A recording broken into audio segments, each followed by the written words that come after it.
بسم الله الرحمن الرحيم إن الذين يلحدون في آياتنا لا يخفون علينا صدق الله مولانا العظيم وصدق رسوله النبي الكريم ونحن على ذلك من الشاهدين والشاكرين والحمد لله رب العالمين সূরা হামিম সাজদা আয়াত নাম্বার 40 শুরু অংশ আয়াতের শুরু থেকে একটু আমি তেলাওয়াত করেছি শুনেন কি আলোচনা হয়েছে এই আয়াতে আমি যদি বিস্তারিত বলতে যাই অনেক সময় প্রয়োজন এই আয়াতে আল্লাহ তাবারক ওয়া তাআলা কি বিষয়ে আলোচনা করেছেন আমি রেফারেন্স দিয়ে দিচ্ছি মাআরিফুল কোরআন তাফসীর গ্রন্থ মুফতি শফি সাহেব লিখেছেন রাহিমাহুল্লাহ এই আয়াতের উপরে মুফতি শফি সাহেব রাহিমাহুল্লাহ মাআরিফুল কোরআনে মোটামুটি আলোচনা করেছেন আলেমরা যদি সেই আলোচনাটা দেখে নেন মাদ্রাসার ছাত্ররা যদি মাআরিফুল কোরআন খুলে হামিম সাজদার এই আয়াতের তাফসীর দেখে নেন আমার মনে হয় বর্তমান সময়ে যে ফিতনা ভয়াবহ ফিতনা যে ফিতনা আমাদের যে কারো ঈমান ধ্বংস করে দিতে পারে যে ফিতনা আমাদের যে কাউকে বেঈমান বানিয়ে দিতে পারে যে ফিতনা আমাদের যে কারো ঈমান হরণ করতে পারে আমরা এই ফিতনা সম্পর্কে সজাগ হতে পারবো আমরা এই ফিতনা সম্পর্কে সচেতন হতে পারবো আলেম যখন সচেতন হবে মাদ্রাসার ছাত্ররা যখন সচেতন হবে সাধারণ মানুষ আমাদের মুসল্লি আমাদের সঙ্গে যারা মহব্বত রাখে যুবক আমাদের সঙ্গে যারা মহব্বত রাখে ব্যবসায়ী আমরা তাদেরকেও সজাগ তাদেরকেও সচেতন করতে পারবো কথা ঠিক না বেঠিক এই আয়াতে মুফতি শফি সাহেব রাহিমাহুল্লাহ যে তাফসীর মাআরিফুল কোরআনের সংক্ষিপ্ত আলোচনা করেছেন আয়াতকে সামনে রেখে সেখানে তিনি ফিতনায়ে ইলহাদ শব্দটা মনে রাখেন ইলহাদ ফিতনা তো ফিতনা পরীক্ষা ইমতিহান বা মুসিবত ইলহাদ একটা ফিতনা আছে যেমন নাস্তিকতাবাদ একটা ফিতনা নাস্তিকতাবাদ একটা ভয়ঙ্কর ফিতনা কথা ঠিক না বেঠিক কাদিয়ানি মতবাদ একটা ফিতনা লালনবাদ একটা ফিতনা বাউলবাদ একটা ফিতনা নানা রকমের ইজম আছে নানা রকমের তন্ত্র মন্ত্র আছে এগুলো এক একটা ভয়াবহ ভয়ঙ্কর ফিতনা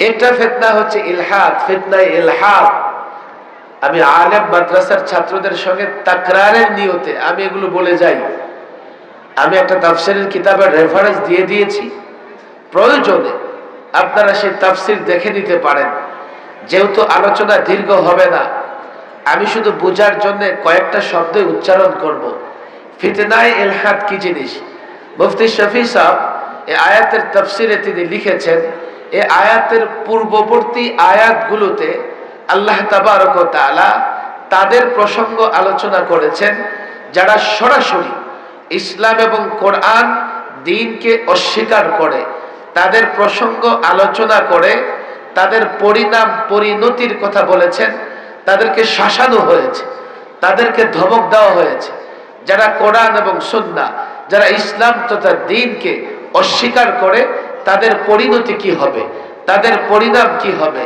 তাদের আলোচনা হয়েছে আর এই আয়াতে তাদের আলোচনা করা হয়েছে যারা সরাসরি ইসলামকে অস্বীকার করে না যারা সরাসরি কোরআনকে অস্বীকার করে না মুখে বলে তারা ইসলাম মানে মুখে বলে কোরআন মানে কোরআনের আয়াত মানে মুখে কিন্তু এটা বলে কিন্তু প্রকৃতপক্ষে তারা ফিতনায়ে ইলহাদ বা সরাসরি বলতে পারেন আধুনিক প্রজাতির নাস্তিকতাবাদে তারাও আক্রান্ত, তারাও জিন্দিক মতবাদে আক্রান্ত। দুই দলের মধ্যে পার্থক্য কি?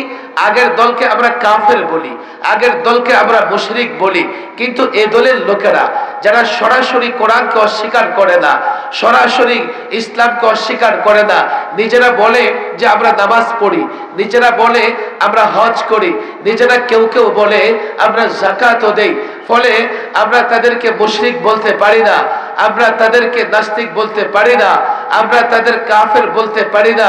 কিন্তু কোরআনে কারীমের এই আয়াত কি বলছে? ইন্নাল্লাযীনা ইউলহিদুনা ফি আয়াতিনা, যারা আমার আয়াতে ইলহাদ করে। ইলহাদ করে মানে কোরআনের আয়াতকে তো বিশ্বাস করে, কিন্তু আয়াতের মর্মার্থ, আয়াতের ব্যাখ্যা বিশ্লেষণ আহলুস সুন্নাহ ওয়াল জামাআহ সাহাবায়ে কেরাম থেকে শুরু করে অদ্যবতী ওলামায়ে হক্কানি, ওলামায়ে রাব্বানি আয়াতের যে ব্যাখ্যা গ্রহণ করেছেন, ইসলামের নানা বিধানের যে ব্যাখ্যা গ্রহণ করেছেন, তারা সেই ব্যাখ্যা গ্রহণ করে না, আয়াতের সে মর্মার্থ তারা গ্রহণ করে না, নিজ থেকে তারা ব্যাখ্যা দাঁড় করায়। ফলে যারা সরাসরি ইসলামকে অস্বীকার করে, দ্বীনকে অস্বীকার করে, কোরআনকে অস্বীকার করে, কুফর এবং শিরকে নিপতিত হয়েছে, যারা মুখে ইসলামের কথা বলে, যারা মুখে হজ এবং নামাজের কথা বলে, কোরআনের আয়াতকে বিশ্বাসের কথা বলে, কিন্তু আয়াতের মর্মার্থ ব্যাখ্যায় মন মতো ব্যাখ্যা গ্রহণ করে, আহলুস সুন্নাহ ওয়াল জামাতের ব্যাখ্যা অনুসরণ করে না, যতই তারা মুখে ইসলামের কথা বলুক, তারাও আগের দলের অন্তর্ভুক্ত, তারাও শিরক এবং কুফরে লিপ্ত। কথা বড় ভয়াবহ মনে হবে আপনাদের কাছে। এই ফিতনা বুদ্ধিজীবী নামের পরজীবীদের মধ্যে আছে, আছে না নাই? বাংলাদেশের অনেক বুদ্ধিজীবী আছে, নিজেকে আমাদের চাইতে বড় মুসলিম দাবি করে, কিন্তু তার বক্তৃতা, তার কথাবার্তা, ইসলামের নানা বিষয়ে ব্যাখ্যা যখন সামনে আসে, তো পরিষ্কার বোঝা যায় এটা মুনাফিক, এটা মুসলিম হতে পারে না। এমন ব্যক্তি সুশীল সমাজেও আছে, সুশীলদের মধ্যেও এমন ব্যক্তি আছে, মৌলবীদের ব্যাখ্যা তার পছন্দ না, আহলুস সুন্নাহ ওয়াল জামাতের ব্যাখ্যা তাদের পছন্দ না, তারা কোরআনের নানা বিষয়ের নিজেদের মতো ব্যাখ্যা করে। আমি যদি রেফারেন্স দেই রাত শেষ হয়ে যাবে। কোরআন এবং সুন্নাহয় নারীদের অধিকারের কথা আছে, উত্তরাধিকার সূত্রে কে কতটুকু সম্পত্তি পাবে কোরআনে সুস্পষ্ট ভাবে বর্ণনা করা আছে। পুরুষের জন্য একাধিক বিবাহের বৈধতা কোরআনে আছে, বুঝবার চেষ্টা করেন। কিন্তু এই সুশীলেরা ঘুরিয়ে ফিরিয়ে একথা বলতে চায়, কোরআন কিংবা কোরআনের আয়াতকে অস্বীকার করে এটা তো বলে না, কিন্তু নিজেদের কথাটা ঠিকই বলে, নিজেদের কথাগুলো ঠিকই বলতে থাকে। তাদের কথাগুলো যে কোরআন সুন্নাহর ব্যাখ্যা, কোরআন সুন্নাহর বিধানের খেলাফ বা পরিপন্থী, আলেমরা বলার পরেও তারা সেই দিকে কান দেয় না। সুশীল সমাজেও এই ধরনের যারা নিজেদের পণ্ডিত দাবি করে ব্যক্তি আছে, কোরআন এবং সুন্নাহকে তো মানার ঘোষণা দেয়। আহলুস সুন্নাহ ওয়াল জামাআহ ওলামায়ে কেরাম কোরআন এবং সুন্নাহকে যেভাবে বুঝেছেন, তারা সেভাবে বুঝতে চায় না। কথা ঠিক না বেঠিক? আবার কোন কোন রাজনৈতিক দলের নেতারাও এমন আছে, আছে না নাই? আমরা তো ফজু পাগলারে চিনি, চিনি কি চিনি না? এতদিন তো তার ঘাড় নরম হয় না, আজকে যখন আদালত তারে ডাকছে কয় নিঃশর্ত ক্ষমা করেন।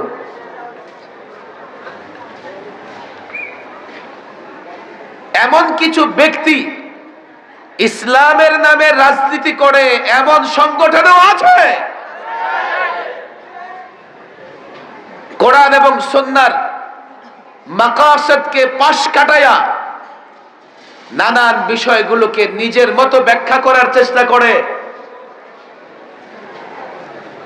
আপনাদের কষ্ট হতে পারে শুনলে যে হুজুর আপনি তো কাউকে ছাড়তেছেন না কেন?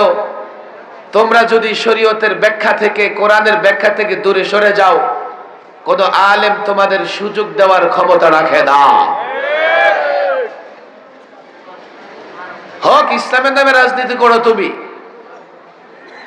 হও তুমি পীর, বড় পীর, তোমার লাখো মুরিদ, হও তুমি আলেম, নামদারি আলেম, লোকেরা তোমাকে মুফতি জানে, মুহাদ্দিস জানে, খবরদার তোমার কথাবার্তা যেন কোরআন সুন্নাহর খেলাফ বা পরিপন্থী না হয়। কোরআন এবং সুন্নাহ থেকে যে বিষয়টা বুঝে আসবে, যেটা বুঝে আসার দরকার, যে ব্যাখ্যা বিশ্লেষণ আহলুস সুন্নাহ ওয়াল জামাআহ উলামায়ে কেরাম করেছেন, এর পরিপন্থী ব্যাখ্যা যেই দাঁড় করাবে, তার ব্যাখ্যা, তার কথা, তার আলোচনা গ্রহণযোগ্য হবে না। আমি যদি প্রত্যেক গ্রুপের এক একটা করে এক্সাম্পল, মিসাল দেই, রাত শেষ হয়ে যাবে। সর্বশেষ এই ফিতনায়ে ইলহাদ বা বলতে পারেন আধুনিক প্রজাতির নাস্তিকতা।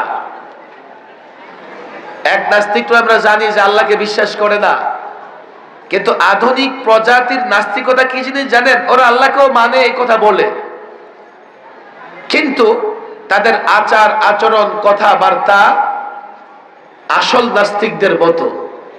সেজন্য আমরা বলি ওরা হচ্ছে আধুনিক প্রজাতির মডার্ন নাস্তিক। তারা ফিতনায়ে ইলহাদে আক্রান্ত, অর্থাৎ কোরআনে কারীমের নানা বিধানের ব্যাখ্যা তারা নিজেদের মতো করে দেয়। আল্লাহ বলেন লা ইয়াখফাউনা আলাইনা, তারা যে ইলহাদ করে এটা আমার কাছে গোপন নয়। এর মানে হচ্ছে এই নাস্তিকরা, এই জিন্দিকরা, এই মুলহিদিনরা, তারা তাদের শিরিক এবং কুফরকে গোপন রাখতে চায়।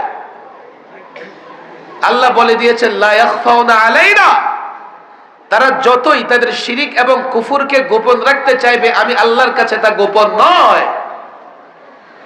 আল্লাহর কাছে তো নিঃসন্দেহে গোপন নয়, কিন্তু আমাদের কাছে গোপন। আল্লাহ তাবারক ওয়া তাআলা আমাদের ঈমান হেফাজতের জন্য মাঝে মধ্যে তাদের নাস্তিকতা, তাদের শিরিক কুফর, জঘন্যতম কর্মকাণ্ড উন্মোচন করে দেন, তাদের মুখোশ উন্মোচন করে দেন, যাতে এই জাতি তাদের ফিতনা থেকে নিজেদের ঈমান হেফাজত করতে পারে। আর এই কয়েকদিনের মধ্যে যে নাস্তিকতাবাদের, যেই জিন্দিকদের, যেই মুলহিদিনদের মুখোশ উন্মোচন হয়েছে, ওরা হচ্ছে বাউল গোষ্ঠী। আমি তো জানতাম না, আমি জানি না আপনারা কতটা জানেন। এই যে বাউল নামের ফাউল গোষ্ঠী, এতটা তাদের ভেতরে ইসলাম বিদ্বেষ, তারা এতটা কোরআন সুন্নাহর বিকৃত করেছে, তারা এইভাবে জাতির যুবকদের ঈমান নষ্ট করেছে, আমাদের জানা ছিল না। নিঃসন্দেহে আল্লাহর জানা ছিল, আল্লাহ এটা এখন উন্মুক্ত করে দিয়েছেন। আমি তো বলি বাউল নামে যেমন কামেও তেমন। কথা ঠিক না বে ঠিক? মাদ্রাসার ছেলেদের তো বুঝার কথা। বাউল মানে কি? বাউল মানে কি সবাই জানি না দেখি? বাউলুন মানে কি? বাউল মানে পেশাব। কি বাচ্চাদেরটা কি বলে? নোয়াখালীতে মুত কয়, এটাও কম যাইব না। আমাদের এলাকায় ঢাকায় তো কয় হিসু, কয় নাকি নোয়াখালীতে? বাচ্চারা কি করে? আরে কি করে? একটু ভদ্র ভদ্র শোনা যায়। ইস্তানজিহু মিনাল বাউল, ইস্তানজিহু মিনাল বাউল, ইস্তানজিহু পবিত্রতা অর্জন করো, মিনাল বাউল বাউল থেকে। হাদিসের শব্দ ইস্তানজিহু মিনাল বাউল, রাসূলুল্লাহ বলেছেন তোমরা বাউল থেকে পবিত্রতা অর্জন করো, মানে হিসু করে পবিত্রতা, হিসু থেকে কি করো? তাহলে বাউল মানে কি? আপনাদের কষ্ট হইতেছে? ক্লান্ত হয়ে গেছে? বাউল মানে কি? আমার কথা বিশ্বাস না হলে এই ডিকশনারি দেখেন, লোগাত দেখেন, অভিধান দেখেন, যাচাই বাছাই করে নিয়ে হুজুর বাউল অর্থ কি? বাউল পাক না নাপাক? তবে আমাদের প্রতিবেশী রাষ্ট্রের পৌত্তলিকদের কাছে বাউল পাক।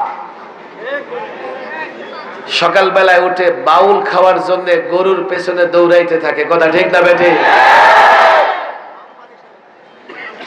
আমরা তো বাউল নাপাক মনে করি।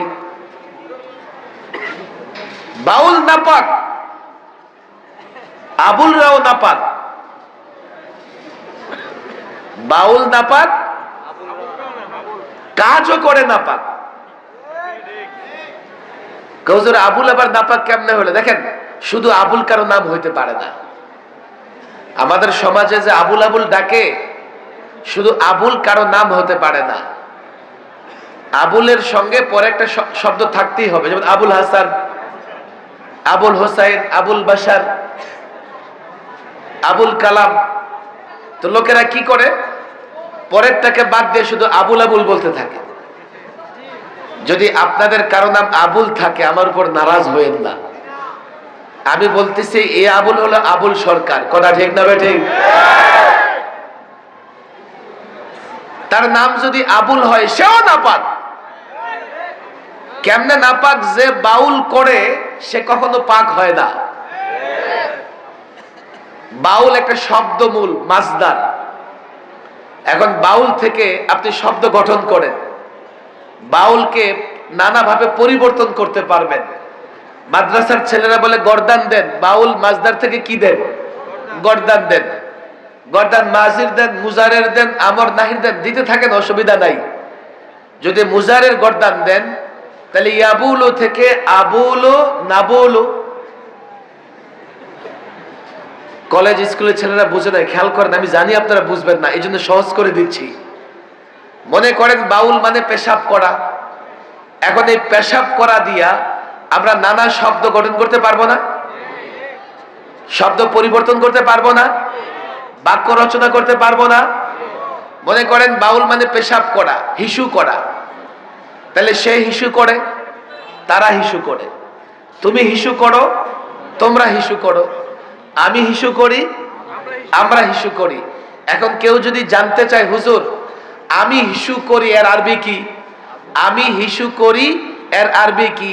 আমি হিসু করি এর আরবি হচ্ছে আবুল। তাহলে যে হিসু করে পাকটা না পাক? এই আবুলে বাউল করে দেশটাকে নাপাক করার চেষ্টা করতেছে। নামও নাপাক, কামও নাপাক, কথা ঠিক না ঠিক? বাউল নামও নাপাক, আবুল কাজও করে নাপাক, তাদের সবকিছু নাপাক, কথা ঠিক না ঠিক? কথা বুঝবার চেষ্টা করেন।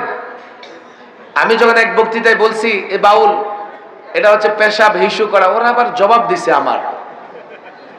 আমি জানতাম না যে ওরা সামাজিক যোগাযোগ মাধ্যমেও এতটা তৎপর।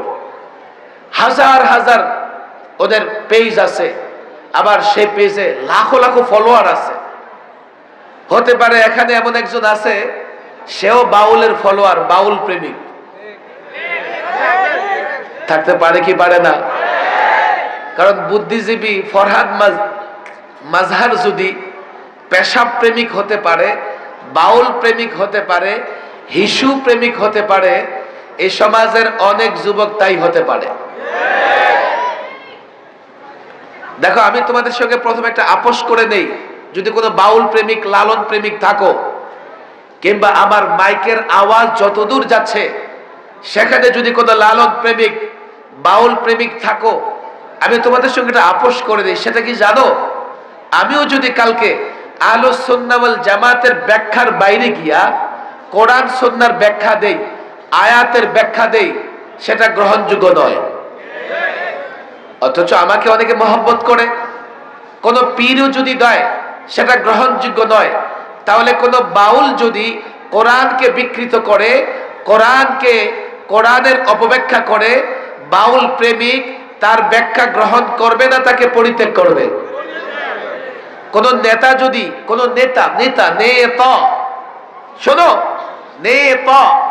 কোন নেতাও যদি আহলুস সুন্নাহ ওয়াল জামাতের বাইরে গিয়া কোরআনের কোন আয়াতের অপব্যাখ্যা দেয়, তার কর্মীদের জন্য সেটা গ্রহণযোগ্য।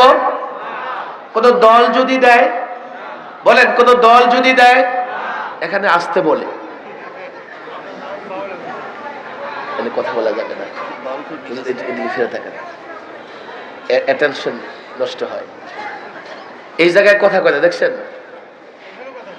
আমি যদি আমার কোন বক্তৃতায় কোরআনের অপব্যাখ্যা দেই, সেটা গ্রহণযোগ্য? যদি আপনার দল দেয়, আপনার নেতা দেয়, আপনার পীর দেয়, এবারে তার ঠিক জায়গায় আইছেন। তুমি বাউল প্রেমিক হতে পারো, তুমি লালন প্রেমিক হতে পারো, তুমি দল প্রেমিক হতে পারো, তুমি নেতা প্রেমিক হতে পারো, কিন্তু কোরআন সুন্নাহর সঠিক ব্যাখ্যার বাইরে গিয়ে কেউ যদি কোনো ব্যাখ্যা দেয়, তার ব্যাখ্যা গ্রহণযোগ্য নয়। আপোষ হয়েছে আপনাদের সঙ্গে? না আমি যদি আপনার দল বা নেতা বা আপনার প্রেমিক কারো বিরুদ্ধে আমার কথা যায়, বের হওয়ার সময় আমার বিরুদ্ধে একটা স্লোগান দিয়ে দিবেন, না পারলে একটা গালি দিয়ে দিবেন, প্রকাশ্যে না পারলে মনে মনে দিবেন। এই আবুল কি বলে দেখেন, কয় সূরা নাসে তো নাসকে বলেছে না বলে নাই? আরো জোরে বলেন, বলেছে না বলে নাই? কুল আউযু বিরাব্বিন নাস মালিকিন নাস ইলাহিন নাস মিন শাররিল ওয়াসওয়াসিল খান্নাস আল্লাযী ইউওয়াসওয়িসু ফি সুদুরিন নাস মিনাল জিন্নাতি ওয়ান নাস। অনেক নাস আছে না নাই? ওই নাপাক কি কয়? কয় আল্লাহ নাচতে কইছে, নাচতে কইছে। আশ্চর্য! কোরআনকে নিয়ে ঠাট্টা, কোরআনকে নিয়ে ঠাট্টা। আশ্চর্যের ব্যাপার হচ্ছে, সবচাইতে দুঃখ পরিতাপের বিষয়, এ আউল বাউল ফাউল পেশাবখোরদের আমলনামা আল্লাহ যখন প্রকাশ করে দিয়েছেন, তখন তাদের গডফাদার, পশ্চিমাদের এজেন্ট, যারা বাউলদের প্যাট্রোনাইজ করে, পৃষ্ঠপোষকতা করে, তারা আবুলদের বিচার না চেয়ে আবুলদের পক্ষে অবলম্বন করে, আবুলদের পক্ষ অবলম্বন করে তারা নাস্তিকতার পরিচয় দিয়ে দিয়েছে। আবার যুক্তি দেয় কি জানেন? হুজুর আপনারা বহস করেন না, মুনাজারা করেন না? ওরা তো বহস করে, মুনাজারা করে, ওরা বিতর্ক করে, ওরা প্রশ্ন উত্তর করে, পালাগান গায়, হার জিত পালাগান গায়, ওরা অভিনয় করে। আসলে ওরাও ইসলাম কিংবা ধর্মের অবমাননা করে না, ওরাও আল্লাহকে দিয়ে কটূক্তি করে না, ওরা অভিনয় করে। আমি বলি, ওরে নাস্তিকের বাচ্চারা, তোরা আমাদের বোকা মনে করস। আমি নিজেও শতাধিক টেলিভিশন টক শোতে অংশগ্রহণ করছি। আমি দেশের নাস্তিক মুরতাদ বেঈমানদের সঙ্গে টেলিভিশনে একাধিকবার বিতর্ক করেছি। আমাদের মাদ্রাসার ছাত্ররা বহস করে, মোনাজারা করে, স্কুল কলেজে ডিবেট হয়, বিতর্ক হয়, জাতীয় বিতর্ক প্রতিযোগিতা হয়, জাতীয় সংসদে সরকারি দল বিরোধী দলের মধ্যে বিতর্ক হয়, জাতীয় টেলিভিশনে বিতর্ক হয়। আমাকে বলো, এ যুবক আমাকে বলো, এ মুসল্লি আমাকে বলো, শিক্ষিত জেনারেশন আমাকে বলো, পার্লামেন্টে যখন বিতর্ক হয়, পার্লামেন্টে যখন পক্ষে বিপক্ষে লড়াই হয়, কেউ যদি অশ্লীল শব্দ ব্যবহার করে, প্রতিপক্ষকে উদ্দেশ্য করে নিকৃষ্ট শব্দ ব্যবহার করে, স্পিকার বলে আপনি আপনার বক্তব্য উল্টো করেন, এক্সপাঞ্জ করেন, আমাকে বলো টেলিভিশনে টকশো হয়, কোন টকশোতে তুমি দেখেছো একজন আরেকজনকে অশ্লীল ভাষায় গালি দেয়, একজন আরেকজনকে নিকৃষ্ট ভাষায় গালি দেয়? আমরা বহস করি, মুনাজারা করি, বিতর্ক করি, সেখানেও একজন এক পক্ষ আরেক পক্ষকে গালি দিতে পারে না, নিকৃষ্ট শব্দ ব্যবহার করতে পারে না। এটা অবৈধ, এটা নিন্দনীয়, এটা ন্যাক্কারজনক। তাহলে আমাকে বলো, যদি বহস মুনাজারায় টকশোতে এক পক্ষ আরেক পক্ষকে গালি দিতে না পারে, আউল বাউল ফাউল গোষ্ঠীরা যখন বিতর্ক করে এক পক্ষ আরেক পক্ষকে পরাজিত করবার জন্য যুক্তি দেয়, আল্লাহকে নিয়ে কটূক্তি করার অধিকার তাদের কে দিয়েছে? আল্লাহর নবীকে দিয়ে কটূক্তি করবার অধিকার তাদের কে দিয়েছে? পরিষ্কার বলছি, কোন যুক্তি চলবে না।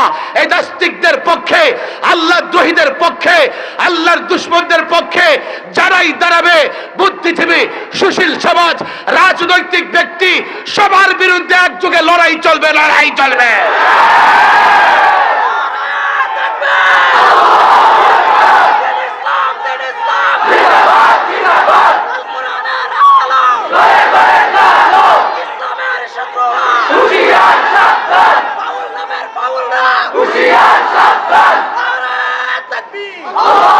আমি তো পরিষ্কার বলি, পরিষ্কার বলে যাচ্ছি, সমস্ত এই ধরনের ভণ্ড, নষ্ট, খোদাদ্রোহী, রসুলের দুশমনদের আস্তানা, মূল ঠিকানা হচ্ছে জার্মান এবং ফ্রান্স। মিস্টার ফরহাদ মাজার টেলিভিশনে সাক্ষাৎকার দেয় আর বলে কি জানেন, বাউলরা আক্রান্ত হচ্ছে, নানা দেশ থেকে আমাকে ফোন দিচ্ছে। আমি বলি, বাংলাদেশে যদি আইন শৃঙ্খলা পরিস্থিতির অবনতি ঘটে, কেউ আক্রান্ত হয়, তোমাকে কেন ফোন দিবে? তুমি কি? তুমি আইন শৃঙ্খলা রক্ষার দায়িত্বে আসো? তুমি স্বরাষ্ট্র উপদেষ্টা? তুমি পররাষ্ট্র উপদেষ্টা? তোমাকে ওরা ফোন কেন দেয়? এর মানে হচ্ছে তুমি ওদের এজেন্ট। তোমার মাধ্যমেই তারা এদেশে ইসলাম বিরোধী চক্রান্ত করে। আর বাউলরা তারা স্বার্থপর, স্বার্থলোভী। তাদের মধ্যে অধিকাংশ মূর্খ, গণ্ডমূর্খ। পত্রিকায় দেখেছেন, এই আবুল 4 পাস করে দেয়, 5 পাস করে দেয়, কিন্তু মঞ্চে দাঁড়ায়া আলোচনার বিষয় কি? আলোচনা কি নিয়ে করে? আল্লাহর নূর, রসুলের নূর, শরীয়ত, মারেফত, কোরআনের নানা আয়াতের ব্যাখ্যা। একজন গণ্ডমূর্খ ক্লাস 5 পর্যন্ত পড়ে নাই, সে কি করে ইসলামের ব্যাখ্যা দেবে, শরীয়তের ব্যাখ্যা দেবে, মারেফতের ব্যাখ্যা দেবে? সে তো ইসলাম বুঝবে না, কোনোদিন মাদ্রাসার বারান্দা দিয়ে যায় নাই। এই আউল বাউল ফাউল গোষ্ঠী মূলত তারা দুনিয়ার কুত্তা।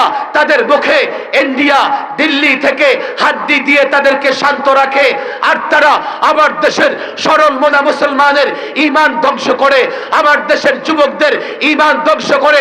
পরিষ্কার বলে দিচ্ছি, আজকে যখন তাদের মুখোশ উন্মোচন হয়ে গেছে, আজকে যখন তাদের নাস্তিকতা, তাদের কুফরি, তাদের শিরক প্রকাশ হয়ে গেছে, পরিষ্কার বলে দিচ্ছি, আর আমরা তাদের সুযোগ দিব না। বাংলাদেশের কোথাও তাদেরকে সুযোগ দেওয়া হবে না। তারা যুবকদের ঈমান নষ্ট করবে, এই সুযোগ দেওয়া হবে না। ঈমান, ইসলাম ধ্বংস করবার জন্য যেখানেই তারা নামবে, যেখানেই প্রোগ্রাম করবে, জাতি তাদের প্রতিহত করবে, প্রতিরোধ করবে।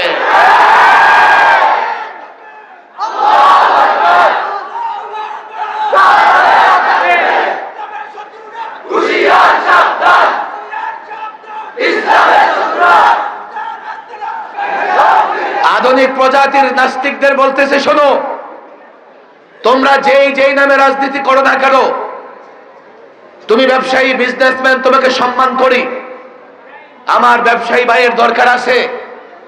তুমি ডাক্তার, আমি তোমাকে সম্মান করি। তুমি ইঞ্জিনিয়ার, আমি তোমাকেও সম্মান করি। তোমাদের প্রয়োজন আছে। তুমি অ্যাডভোকেট, ব্যারিস্টার, তোমাকেও সম্মান করি। তুমি রাজনীতিবিদ, বড় দল করো, ছোট দল করো, ইসলামের নামে রাজনীতি করো, করো, দেশের প্রয়োজনে রাজনীতি করো, দেশের স্বার্থে রাজনীতি করো। কিন্তু ডাক্তার, কোন ইঞ্জিনিয়ার, কোন উকিল, কোন ব্যারিস্টার, কোন রাজনীতিবিদ কোরআনের ব্যাখ্যা দিতে গেলে আলেমদের কাছে যেতে হবে। আমি একজন আলেম, আমি যদি অসুস্থ হই ডাক্তারের কাছে যাইতে লজ্জাবোধ করি না। আমি একজন আলেম, আমি বাড়ি বানাবো, ইঞ্জিনিয়ারের কাছে যাইতে লজ্জাবোধ করি না। তুমি ডাক্তার, তুমি ইঞ্জিনিয়ার, তোমার এই অধিকার নাই কোরআনের ব্যাখ্যা দেবে, তোমার এই অধিকার নাই কোরআনকে তুমি কোনোভাবে মানুষের সামনে বিকৃতভাবে উপস্থাপন করবে। সকলকে ওপেন বলে যাই, তোমরা দ্বিতীয় গ্রুপের হয়ে যাবে যদি আহলুস সুন্নাহ ওয়াল জামাআহ ওলামাদের বাইরে গিয়া কোন আয়াতের ব্যাখ্যা দেবার চেষ্টা করো, ইসলামের ব্যাখ্যা দেবার চেষ্টা করো। তোমরা হয়তোবা নামে মুসলিম হবে, প্রকৃতপক্ষে তোমরা মুশরিক কাফেরদের অন্তর্ভুক্ত হবে। এর মানে এই নয় তোমরা বক্তৃতা দিয়ে তোমার দলের নেতার ঈমান নষ্ট করবে, কর্মীদের ঈমান নষ্ট করবে, তোমার অনুসারীদের ঈমান নষ্ট করবে। পরিষ্কার বলে দিচ্ছি, ডাক্তার, ইঞ্জিনিয়ার, অ্যাডভোকেট আমি লজ্জাবোধ করি না। আমার প্রয়োজনে তোমার কাছে যাই, তুমি ইসলামের ব্যাখ্যার প্রয়োজনে আলেমের কাছে আসবে, উলামায়ে দেওবন্দের কাছে আসবে, কওমি মাদ্রাসায় আসবে। তোমরা যদি নিজ থেকে ব্যাখ্যা দেওয়ার চেষ্টা করো, গত 16 বছর ফেসিবাদকে ছাড়ি নাই, তাগুতকে ছাড়ি নাই, আগামীতেও যদি কোনো ফেসিবাদ জন্ম নেয়, ধর্মদ্রোহী আল্লাহদ্রোহী জন্ম নেয়, তাকেও ছাড় দেওয়া হবে না, হবে না, হবে না।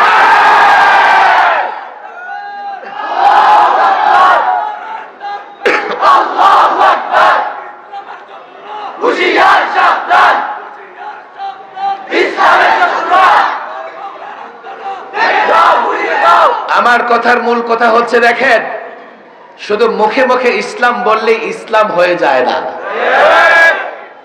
ইসলামের ব্যাখ্যা, কোরআন হাদিসের ব্যাখ্যা আহলুস সুন্নাহ ওয়াল জামাআহ ওলামায়ে কেরাম, সাহাবায়ে কেরাম থেকে অদ্যাবধি হক্কানি ওলামায়ে কেরামদের ব্যাখ্যা গ্রহণ করতে হবে। তুমি বড় চেয়ারে বসলেই তুমি ইসলামের ব্যাখ্যাকারী হয়ে যাবা না। বড় পদে বসলেই তোমাকে ইসলামের ব্যাখ্যা করার অনুমতি দেওয়া হবে না। তুমি ক্ষমতায় গেলেই তোমাকে ইসলামের ব্যাখ্যা করার সুযোগ দেওয়া হবে না। ওলামায়ে কেরাম সঠিক ব্যাখ্যা করবে, আমরা আলেমদের সঙ্গে থাকবো। থাকবো তো ইনশাআল্লাহ? হাত তুলে ওয়াদা করে আলেমদের সঙ্গে থাকবো তো ইনশাআল্লাহ? কোরআন সুন্নাহর সঠিক ব্যাখ্যার উপর আমল করবো তো ইনশাআল্লাহ? কোরআন সুন্নাহর সঠিক ব্যাখ্যা অনুযায়ী চলবো তো ইনশাআল্লাহ? আল্লাহ তাবারক ওয়া তাআলা এই বিশাল মজমা কবুল আর মঞ্জুর করে নিন। ওয়া মা তাওফীকি ইল্লা বিল্লাহ ওয়া মা আলাইনা ইল্লাল বালাগ।